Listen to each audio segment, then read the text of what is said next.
మీరు ఎప్పుడైనా అనుకున్నారా దేవుడు మనతో మాట్లాడతాడా లేదా మనమే ఊహించుకుంటున్నామా అని? చాలామంది దేవుడు కనిపిస్తేనే మాట్లాడతారు అనుకుంటారు. కానీ నిజానికి దేవుడు మనతో ప్రతిరోజు మాట్లాడుతూనే ఉంటాడు. కానీ మనం వినలేకపోతున్నాం. ఎందుకంటే అది మనం ఊహించిన విధంగా ఉండదు. కొన్నిసార్లు సడన్గా ఒక మంచి ఆలోచన వస్తుంది, లేదా తప్పు చేయబోతున్నప్పుడు లోపల ఒక గొంతు ఆగు అంటుంది. అది మీ మనసు కాదు, అది దేవుడిచ్చే సంకేతం. మరికొన్ని సందర్భాల్లో మనకు అవసరమైన మాట ఒక వ్యక్తి ద్వారా వస్తుంది. ఆ వ్యక్తి సాధారణంగా కనిపించవచ్చు, కానీ ఆ మాట వెనుక దైవం ఉంటుంది. మరికొన్ని సందర్భాల్లో జీవితంలో జరిగే కొన్ని సంఘటనలు మనం కోరుకున్నట్టు కాకపోయినా మన మంచికే జరుగుతాయి. అవి కూడా దేవుడిచ్చే సమాధానాలే. అత్యంత ముఖ్యంగా నిశ్శబ్దంలో.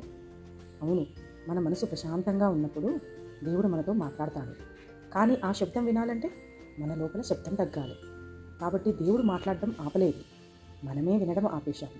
ఒక్కసారి నిశ్శబ్దంగా వినడం, ఒక్కసారి నిశ్శబ్దంగా వింటే నీకు సమాధానం తప్పక వస్తుంది.